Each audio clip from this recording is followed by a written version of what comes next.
Dalam hadis qudsi Allah ini yang dibuli orang-orang soleh. Laulam akhluk jannatan wala naron alam akun ahlan an uto'a, dalam hadis qudsi itu. Kalau saja saya tidak menciptakan surga dan neraka, apa saya tidak jadi Tuhan yang perlu ditaati?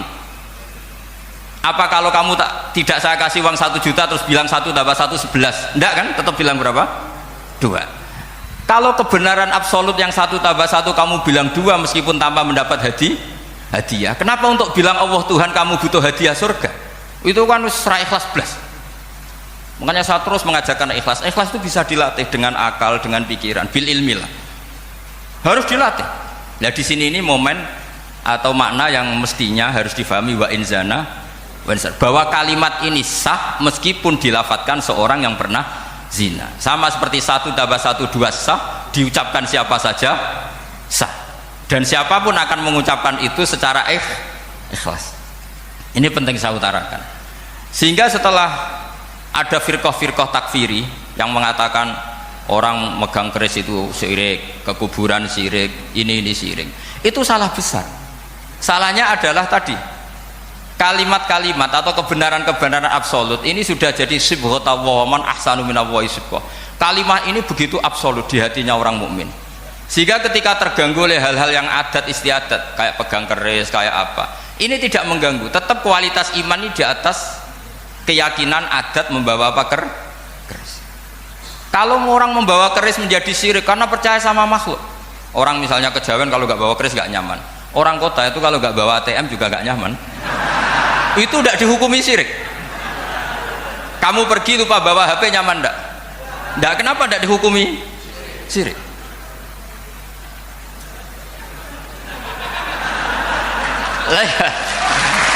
Jadi ini logika-logika. Jadi makanya ini Gus Reza boleh kritik saya itu berkali-kali bilang saya termasuk ulama yang mau bikin gerakan cangkem elek.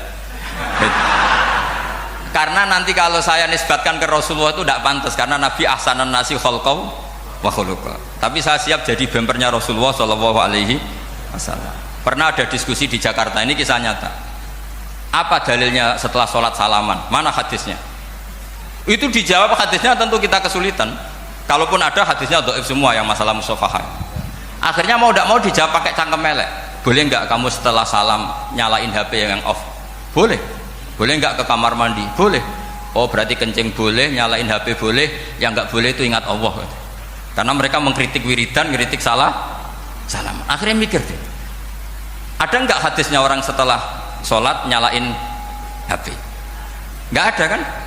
Tapi mereka nyalain HP nggak hambatan, tapi untuk salaman masalah kan? Ke kamar mandi boleh, tapi untuk wiridan nggak boleh. Akhirnya mereka sadar, oh iya. Lama-lama dibisi gini yang kelompok itu, kamu itu korban aliran supaya kamu gak ingat Allah, ingatnya HP-nya. Sehingga orang wiridan kamu kritik, orang nyalain HP tidak kamu kritik. Itu kelompok itu adalah kelompok orang-orang yang supaya orang Islam itu lupa Tuhannya. Itu gerakan cangkem elek, tapi jadikan orang sadar. Jadi ini penting. Jadi kalau kamu tidak bisa bela agama dengan jalan yang lurus karena tidak bakat gitu, nggak apa-apa pakai cangkem elek tadi, karena nggak mungkin gerakan ini dinisbatkan kepada Rasulullah Shallallahu Alaihi Wasallam. Kalau soal sanad, saya punya sekian sanad tentang itu, tapi tidak usah kamu ikuti.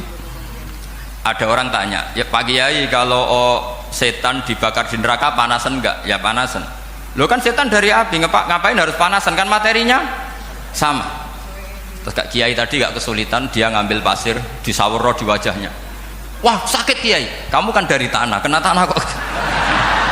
Jadi itu ada sekian, artinya gini ya, kalau kesulitan jawab pakai baik-baik ya sudah pakai cangkem elek itu aja kan.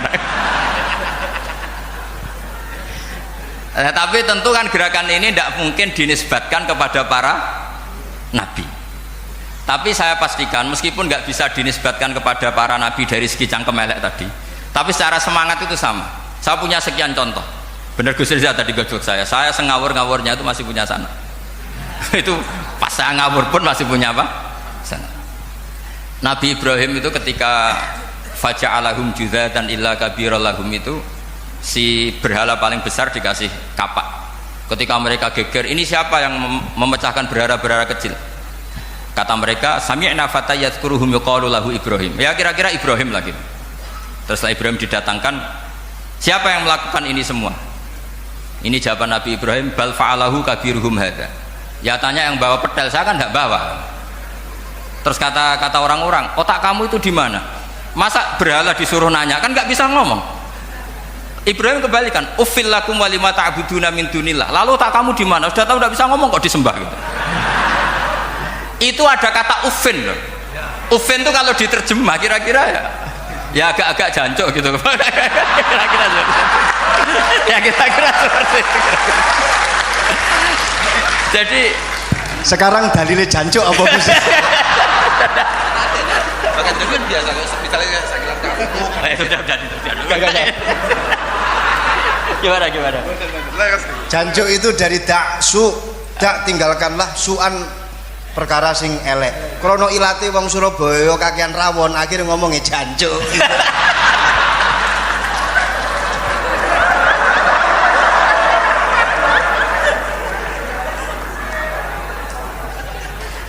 Jadi mulai dulu melawan kebatilan itu harus pakai logika yang vulgar, karena memang nggak mungkin dengan bahasa-bahasa priayi itu tidak mungkin.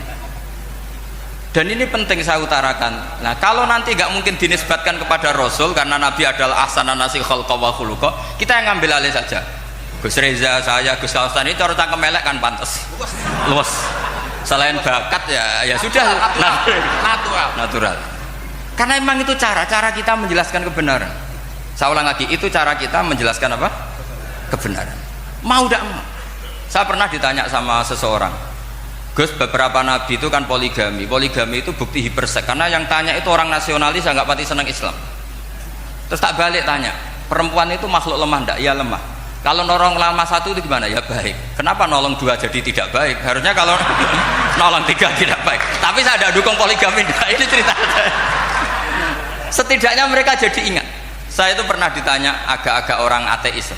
Dia benci Islam tapi meneliti Islam. Pertanyaan kedua, kenapa dalam perang itu seakan-akan Nabi itu perampok? Hartanya orang kafir disita kemudian menjadi ghanimah. Itu kan kayak ngerampok. Terus saya tanya gini, kalau ada penjahat ke rumah kamu kemudian pakai senjata api, setelah kamu ringkus itu senjata api kamu kembalikan apa kamu sita? Oh ya saya sita, kalau tak kembalikan dipakai ngerampok lagi. Ya sama seperti itu, kalau kekuatan mereka dikembalikan akan dipakai kekuatan mereka lagi. Jadi ya lagi-lagi ini kemenangan orang serius. Karena nanti guyonnya sudah dintekno sama Gus Safa sama Gus Riza. Nah, kenapa saya ngajar begitu rileks, begitu santai? Karena pikiran saya sederhana. Fa innal uqula muttarratun ila qabilil haq. Akal sehat pasti dipaksa menerima apa? Kebenaran. Sehingga kebenaran itu tidak usah kamu ngomongkan secara serius, secara tidak perlu. Kebenaran itu mudah diterima. Saya itu pernah ngaji berkali-kali di Jogja di mana-mana sampai ada buku seorang dokter nulis tesisnya itu bangga lagi menjadi muslim setelah ngaji saya itu. Karena saya menerangkan itu ringan. Orang Islam itu harus mencintai Allah. Ciri utama cinta itu tidak tegang, rileks. Saya bilang begini, kalau kamu pernah 1 tahun digratisi orang rumah, makanan, kamu kira-kira itu mudah nggak mencintai orang yang berjasa sama kamu minjemin rumah dan kasih makan gratis? Mudah kan? Apalagi kita ini mudah mencintai orang yang minjemin mobil 1 tahun, ngasih rumah 1 tahun, apalagi selamanya. Kenapa kita tidak mudah mencintai Allah yang memberi kita bumi, air, oksigen, semuanya kita dikasih Allah? Akhirnya mereka mikir, wong mencintai seseorang yang ngasih dalam durasi 1 tahun saja mudah, apalagi mencintai Allah yang ngasih kita tanpa batas.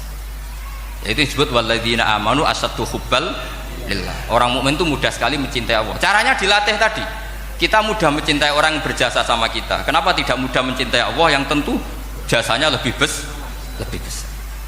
Nah, karena akhir-akhir ini banyak orang yang terlalu nazir, terlalu apa? Kata Nabi kan basyiru walatu nafiru yasiru walatu asiru. Sehingga saya bikin gerakan. Pokoknya semua orang mukmin pasti masuk surga.